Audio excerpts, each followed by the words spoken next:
नमस्कार, मैं हूं रवि केंद्रा। हॉर्नबिल टीवी देख रहे हैं आप। उत्तराखंड की खबरों की शुरुआत करते हैं। उत्तराखंड में कानून व्यवस्था पर उठ रहे सवालों को लेकर सीएम धामी ने हाई प्रोफाइल बैठक ली है, जहां शासन अधिकारियों के साथ जिले के अधिकारी भी इस बैठक में वीडियो कॉन्फ्रेंसिंग के जरिए शामिल हुए हैं। बैठक के दौरान सीएम धामी ने अधिकारियों से कहा कि लापरवाही किसी भी स्तर पर बर्दाश्त नहीं की जाएगी। उन्होंने कहा कि कानून व्यवस्था अहम है और जहां पर भी कोई घटना हो रही है वहां पुलिस को सख्ती से पेश आना चाहिए। कि कानून व्यवस्था हमारे लिए बहुत हमारी प्राथमिकता है। महिलाओं की सुरक्षा और सशक्तिकरण दोनों ही हमारी प्राथमिकता में रहा है और लव जिहाद और डेमोग्राफिक चेंज जैसे मुद्दे हैं। इन मुद्दों पर पूरी सक्रियता से और संवेदनशीलता से और त्वरित रूप से कार्रवाई करने के निर्देश दिए हैं। कहीं भी लव जिहाद या इस प्रकार की जो भी घटनाएं जहां भी आ रही है वहां पर प्रशासन को, पुलिस को कहा गया है कि सख्ती से उस पर कठोरता से काम करें। कांग्रेस प्रदेश उपाध्यक्ष सूर्यकांत धस्माना डोईवाला पहुंचे, जहां उन्होंने गुरुद्वारा सिंह सभा में बैठक की और प्रेस कॉन्फ्रेंस के दौरान उन्होंने प्रदेश के कानून व्यवस्था, बेरोजगारी, भ्रष्टाचारी और निकाय चुनाव को लेकर सरकार की मंशा पर सवाल उठाते हुए कहा कि उत्तराखंड प्रदेश हमेशा से ही महिला प्रधान प्रदेश रहा। यहाँ के खेत खलियान, चूल्हा चौका से लेकर हर कार्यों में महिलाओं की अग्रणी भूमिका रही है, पर जिस तरह से महिलाएं प्रदेश में सुरक्षित नहीं है, इसका जवाब भारतीय जनता पार्टी को देना पड़ेगा।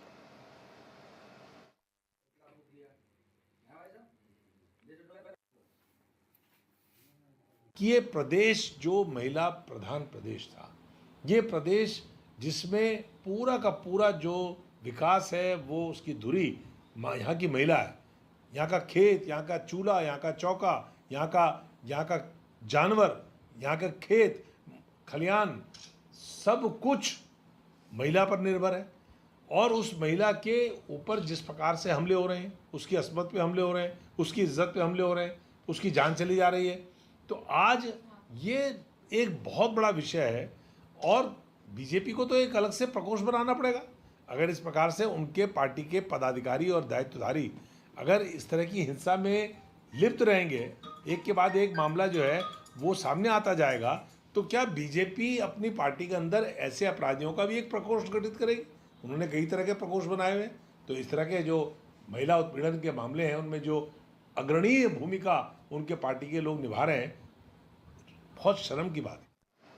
हरिद्वार के मंगलौर कोतवाली क्षेत्र से कुछ दबंगों का एक युवक से मारपीट का मामला सामने आया है। आरोप है कि कुछ लोगों ने युवक के साथ गाली गलौज करते हुए उसके साथ मारपीट की और धारदार हथियार से जानलेवा हमला भी किया, जिससे युवक गंभीर रूप से घायल हो गया। आनन फानन में मौके पर मौजूद लोगों ने उसे अस्पताल में भर्ती कराया, जहां डॉक्टरों ने प्राथमिक इलाज के बाद उसे हायर सेंटर रेफर किया है।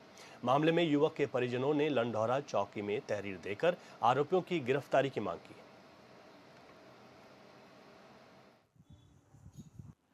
जिस टाइम में मैं मौका वारदात में पहुंचा तो मेरे भाई के सर से चारों तरफ से खून निकल रहा था।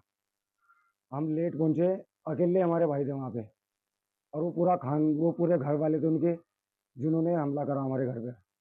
हमारे भाई पे पीछे से हमला करा, उन्होंने सीधे करे थे। ये कोई लड़ने के इरादे से थोड़ा ना गए थे वहाँ पे, ये तो अपना रास्ते से जा रहे थे। उसके बाद क्या हुआ?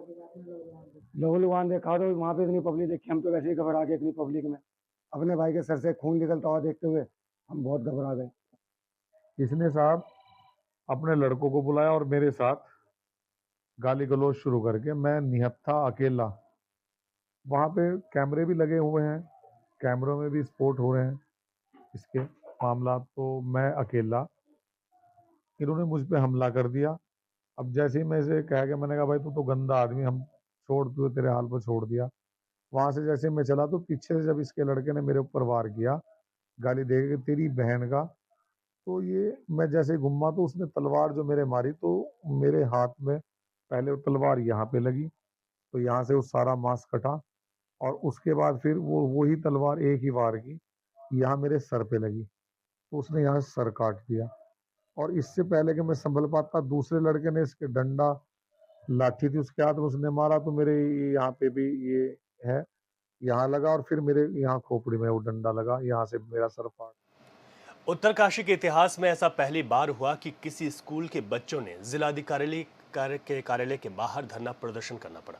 बच्चों के धरना प्रदर्शन की खबर जिले में आग की तरह फैल गई। लिहाजा आनन फानन में डीएम ने शिक्षा पदाधिकारियों को तलब किया और जल्द से जल्द स्कूल में शिक्षकों की कमी दूर करने के निर्देश दिए। लेकिन सवाल है कि क्या स्कूलों में शिक्षकों की नियुक्ति की मांग को लेकर बच्चों को बार बार जिलाधिकारी के कार्यालय के बाहर धरना देना पड़ेगा? इस रिपोर्ट में देखिए।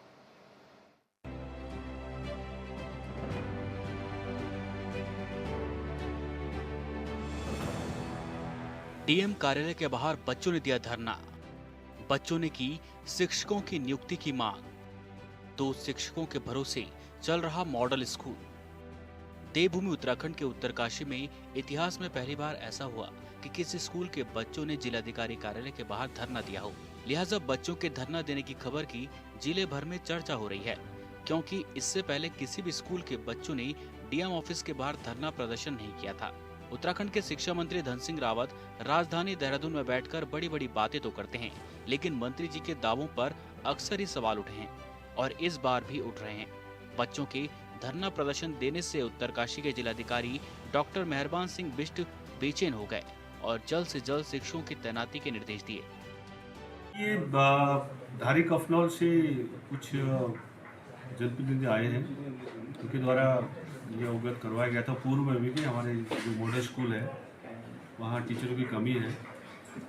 तो पहले ही मैंने ये दिखवा लिया था और ये सुनिश्चित करने के लिए इनको बोल दिया था कि वहाँ किसी प्रकार से टीचर की कमी नहीं होनी है। और ये पूरे ज़िले के लिए मैंने इनको निर्देशित किया गया है, यदि किसी दुर्गम से सुगम में ट्रांसफ़र होता भी है, जब तक हमारा नया टीचर वहाँ भर्ती नहीं होते तब तक दुर्गम वालों को कार्यमुक्त ना किया जाए, और इन्होंने नहीं किया है। और इसी बीच हमारा ये जो 227 टीचर की अभी जो नियुक्ति होनी है वो चल रही है वो प्रक्रिया, और 2 फेज़ की उसमें काउंसलिंग हो गई है जैसे ये बता रहे हैं। तो मुझे थोड़ा आशा लग रही है कि आने वाले टाइम में जैसे जैसे काउंसलिंग बढ़ेगी हमें जो टीचर नहीं मिल पा रहे शायद वो मिल जाएंगे। कफनौल मॉडल स्कूल में शिक्षकों की कमी। प्राइवेट स्कूल को टक्कर देंगे मॉडल स्कूल। शिक्षकों की कमी से पढ़ाई पर पड़ रहा है असर। उत्तराखंड सरकार ने प्राइवेट स्कूलों को टक्कर देने के लिए प्रदेश के इलाकों में मॉडर्न स्कूल खोलने का फैसला लिया और कई इलाकों में स्कूल भी खोले गए। लेकिन हालात देखिए कि बच्चों में शिक्षकों की भारी कमी है, जिससे बच्चों की पढ़ाई पर भी इसका सीधा असर पड़ रहा है। कई बार मांग को लेकर विरोध प्रदर्शन के बाद भी जब कफनौल मॉडल स्कूल में शिक्षकों की तैनाती नहीं हुई तो थक हार कर बच्चे और अभिभावक जिलाधिकारी कार्यालय पहुंच गए और धरना प्रदर्शन दिया। पहले कफनौल मॉडल स्कूल में थे 135 छात्र। जनपद उत्तरकाशी के धारी कफनौल में उत्तराखंड सरकार ने मॉडल स्कूल खोला। आधुनिक चकाचौंध के बाद लगातार छात्रों की संख्या बढ़ती रही। कुछ सालों तक स्कूल बढ़िया चला, लेकिन बीते 3 सालों से यहाँ अटैचमेंट से 2 टीचर आए, पर कभी प्रशिक्षण तो कभी आकस्मिक छुट्टी के कारण मास्टर जी स्कूल से दूर चले गए, जिस कारण से शिक्षा व्यवस्था चौपट होने लगी। कभी 135 छात्र कफनौल मॉडल स्कूल में पढ़ाई करते थे, लेकिन शिक्षकों की कमी की वजह से जब पढ़ाई पर असर पड़ा तो अब इस स्कूल में 119 छात्र ही रह गए और इनके सामने इनका भविष्य अंधकार में दिखाई दे रहा है। प्रकरण तो ये है कि हमारे ग्राम कफनौल ये नौगांव ब्लॉक में है, और नौगांव ब्लॉक ग्राम कफनौल में आदर्श प्राथमिक विद्यालय है। वहाँ पे 2022 से शिक्षकों की कमी होती जा रही है। मात्र जो है वहाँ पे परमानेंट जो टीचर है वो 2 है, उनमें से एक शिक्षा मित्र है, और उनमें से जो एक टीचर है उसका ट्रांसफ़र अगले बार हो गया था, लेकिन हम लोगों ने जो है उनको उसको रोकने के लिए पिछली बार प्रयास किया तो उनको 1 साल रोका, और इस बार फिर उनका ट्रांसफ़र किया गया है। तो अब मान लीजिए यानी वो भी अगर चला गया तो मात्र एक शिक्षा मित्र के भरोसे ये विद्यालय चल रहा है, और विद्यालय में 122 छात्र अभी पंजीकृत हैं, और जिसके लिए शासन प्रशासन का जो रूल है, शिक्षा नीति का जो रूल है, वो 121 बच्चों पे एक मुख्याध्यापक और 5 विषय अध्यापक होने जरूरी है।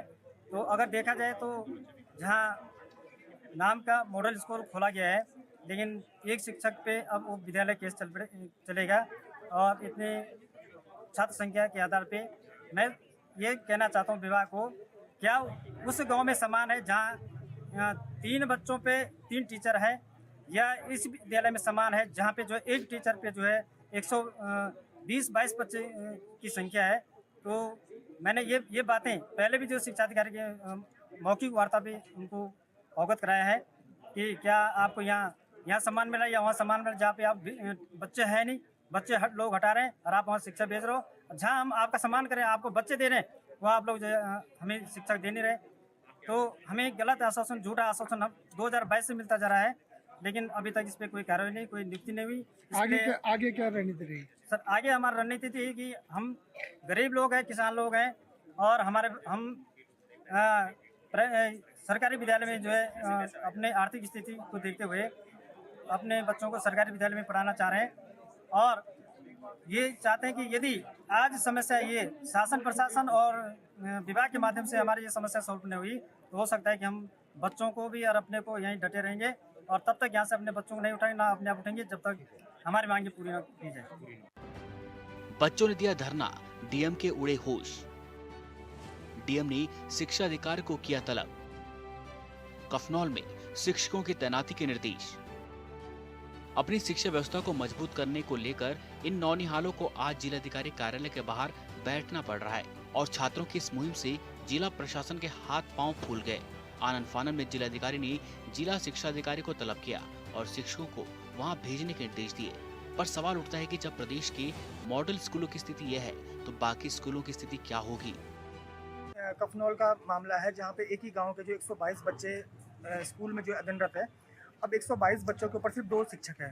एक तरफ ये मॉडर्न स्कूल है, मॉडर्न स्कूल की जो सरकार जो कहती है कि मॉडर्न स्कूल में जिस तरह की व्यवस्थाएं होनी चाहिए, उसके एकदम अपोजिट जो है ऐसी स्थिति है कि 122 बच्चों के ऊपर सिर्फ 2 टीचर हैं। कई ऐसे स्कूल हैं जनपद में जहाँ पे 5 बच्चे और 10 बच्चे हैं, जिनके ऊपर 3-3 4-4 टीचर हैं, और एक तरफ एक गाँव जहाँ पे एक ही गाँव के 122 बच्चे एक ही स्कूल में पढ़ रहे हैं। बहुत बड़ी बात है।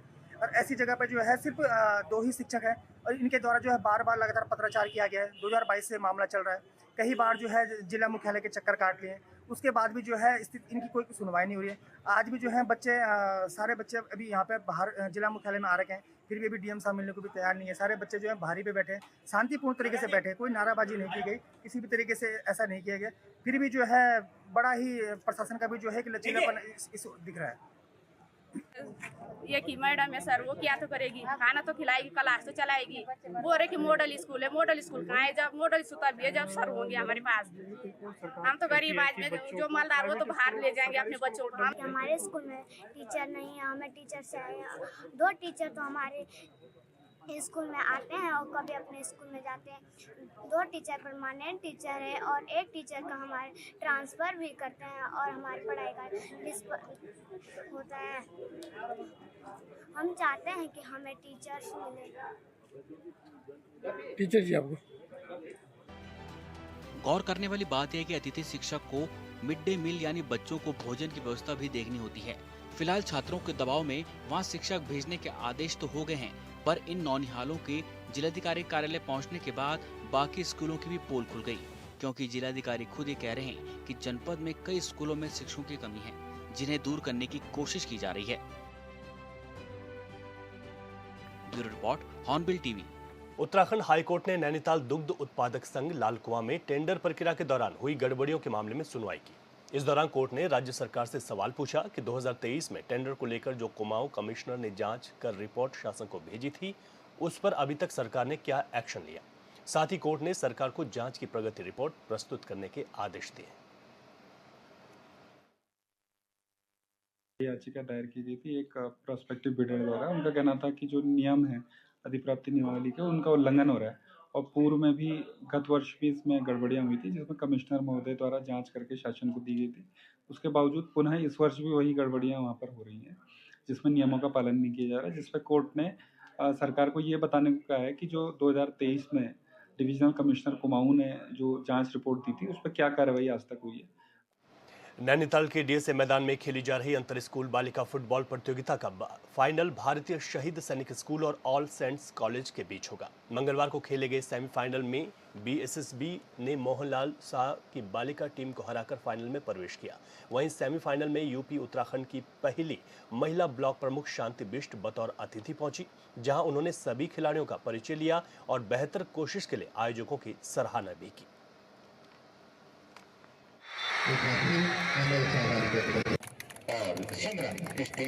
और हम ये महसूस करते हैं कि पहाड़ी क्षेत्रों में स्पेस की कमी की वजह से हमारे बच्चे जो है वो खेलने के लिए नहीं निकल पाते हैं। हमारे यहाँ इतना अच्छा मैदान है और यहाँ बच्चों के कैंप्स होते रहते हैं, टूर्नामेंट्स होते रहते हैं, लेकिन लड़कियों की जो प्रतिभागिता है उसमें कुछ कमी महसूस होती थी। अभी उसको दूर करने की दिशा में ये बहुत अच्छा प्रयास है और लड़कियाँ इस तरह से खेलों में और अन्य चीज़ों में आगे आएंगी तो आगे मेडल्स भी आएंगे और उनको अपने लिए भी फिट रहने के लिए ये बहुत अच्छी एक्टिविटीज़ हैं, अपना कॉन्फिडेंस भी बढ़ता है। तो जो आयोजक हैं मैं उनको शुभकामनाएं भी दूँ। ऋषिकेश में पत्रकार पर हुए हमले के बाद अवैध शराब की बिक्री को लेकर पुलिस की कार्यप्रणाली पर सवाल उठने लगे हैं। देहरादून एसएसपी अजय सिंह ने मामले को देखते हुए शराब के फैले कारोबार की समीक्षा शुरू कर दी है। देहरादून में तत्काल प्रभाव से ऋषिकेश एसओजी को भंग कर दिया गया है, वहीं मुख्यालय से उन्हें अटैच कर दिया गया है। इसके अलावा ऋषिकेश और रायवाला में 37 पुलिसकर्मियों के भी स्थानांतरण को हरी झंडी दे दी गई।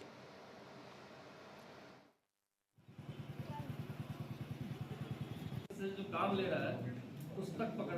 पहले एक इंसिडेंट हुआ था जिसमें हमारे एक नागरिक यहाँ का है जिनके साथ मारपीट की घटना हुई थी और उस पर एक मुकदमा दर्ज करके जो अभियुक्त है इसमें शामिल उसको जेल भेजा गया था।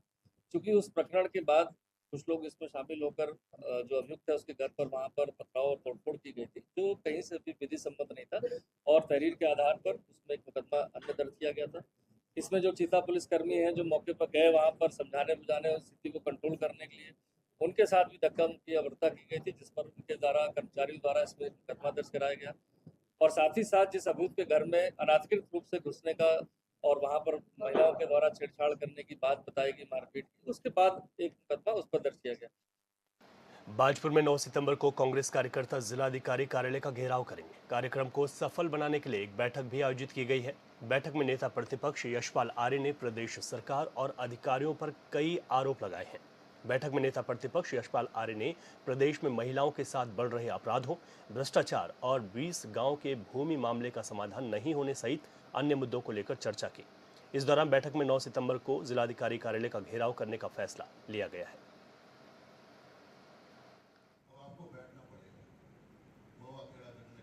भ्रष्टाचार चरम सीमा पर है, आपदा से पूरा प्रदेश प्रभावित है। स्थानीय स्तर पर जो हमारा बाजपुर के जो हमारे 20 गांव का मालिकाना हक के लिए 1 साल हो चुका है, धरने पर बैठने को मजबूर हैं यहाँ के किसान, यहाँ के व्यापारी, यहाँ के दुकानदार की मालिकाना हक मिले, लेकिन कोई सुनने को तैयार नहीं है। इन्हीं मुद्दों को लेकर नगर निकाय का चुनाव आ रहे हैं, आरक्षण की व्यवस्था नहीं हो पाई है, तमाम मुद्दे हैं, स्थानीय मुद्दे भी शामिल हैं। इन मुद्दों को लेकर 9 तारीख को हम जिला मजिस्ट्रेट के ऑफिस का घेराव करेंगे। उत्तराखंड के गढ़वाल हिमालय के उच्च हिमालयी पथरीली संकरी नुमा घाटियों में पाए जाने वाले दुर्लभ राज्य पुष्प ब्रह्म कमल के खिलने के बाद अब इसी हिम पुष्प परिवार के 3 अन्य दुर्लभ और औषधीय पुष्पों के दर्शन भी होने लगे हैं, जो कि बहुत ही दुर्लभ होते हैं। इस रिपोर्ट में देखिए।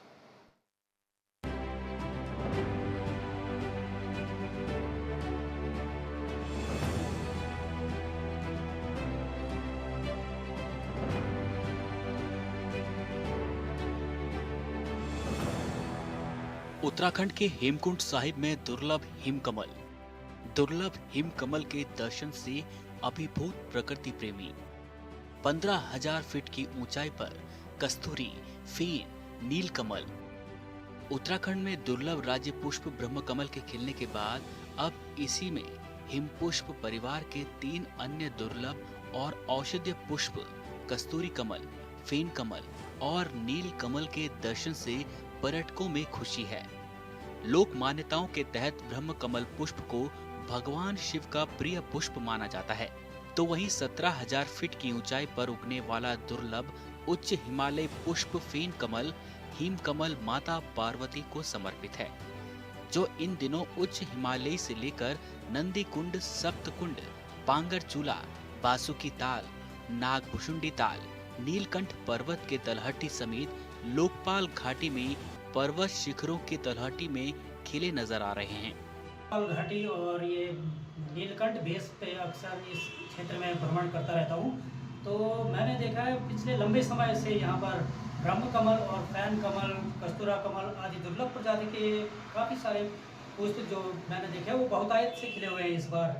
तो ग्लोबल वार्मिंग के इस दौर में इस प्रकार से ये दुर्लभ प्रजाति के फूलों का इस प्रकार खिले होना पर्यावरण प्रेमियों और हम सभी पर्यटकों के लिए बहुत ही हर्ष का विषय है। पर्वतारोहियों के एक दल ने किए देव पुष्पों के दर्शन। कई साल बाद कस्तूरी फेन नील कमल के हुए दर्शन। औषधीय गुणों से भरपूर होते हैं कस्तूरी फेन नील कमल। जोशीमठ क्षेत्र के कुछ युवा पर्वतारोहियों के एक दल को लोकपाल घाटी की सप्तशृंग पर्वत श्रृंखला की तलहटियों में इन दुर्लभ देव पुष्पों के दर्शन हुए।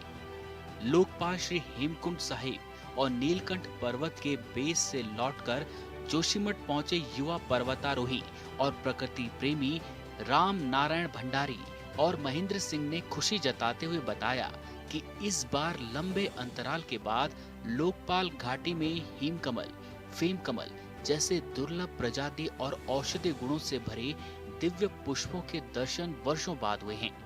साथ ही बद्रीपुरी में नीलकंठ पर्वत के तलहटी में भी इन पुष्पों के रंगत बिखेरने की खबर है, जो प्रकृति गढ़वाल हिमालय की सुरमई घाटी, संकरी तलहटी और मखमली बुग्यालों में दुर्लभ अल्पाइन पुष्पों की प्राकृतिक क्यारियों के भंडार हैं। इन्हीं पुष्पों में से एक विशेष पुष्पों की श्रेणी में गढ़वाल हिमालय में 4 दुर्लभ प्रजातियों के कमल आते हैं, जिनकी एक झलक पाने के लिए हिमालय की यात्रा पर आया हर एक प्रकृति प्रेमी, पर्वतारोही, पर्यटक, यात्री आतुर रहते हैं। उच्च हिमालय के हरे भरे मखमली बुग्याल और संकरी पथरीली तलहटी में इन 4 दुर्लभ कमलों का खिलना प्रत्येक वर्ष जून महीने में ही शुरू हो जाता है, जो सितंबर महीने तक दिखाई देते हैं। ये 4 दुर्लभ कमल नील कमल, ब्रह्म कमल, फेन कमल और कस्तूरा कमल पहाड़ों में बड़े ही श्रद्धा आस्था के साथ पारंपरिक रूप से देव पुष्प माने जाते हैं। ब्रह्म कमल को माना जाता है सबसे प्रमुख देव पुष्प। देवभूमि उत्तराखंड का राज्य पुष्प है ब्रह्म कमल। वेद पुराणों कथाओं में ब्रह्म कमल का वर्णन। भगवान शिव का प्रिय पुष्प माना जाता है ब्रह्म कमल। उच्च हिमालय में उगने वाले इन कमल पुष्पों में ब्रह्म कमल सबसे प्रमुख देव पुष्प माना जाता है। इसे उत्तराखंड के राज्य पुष्प का दर्जा हासिल है।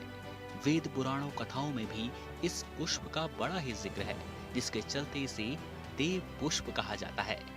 समुद्र तल से 3600 मीटर से लेकर 4500 मीटर की ऊंचाई पर जून से लेकर सितंबर के मध्य तक ये पुष्प आसानी से मिल जाता है।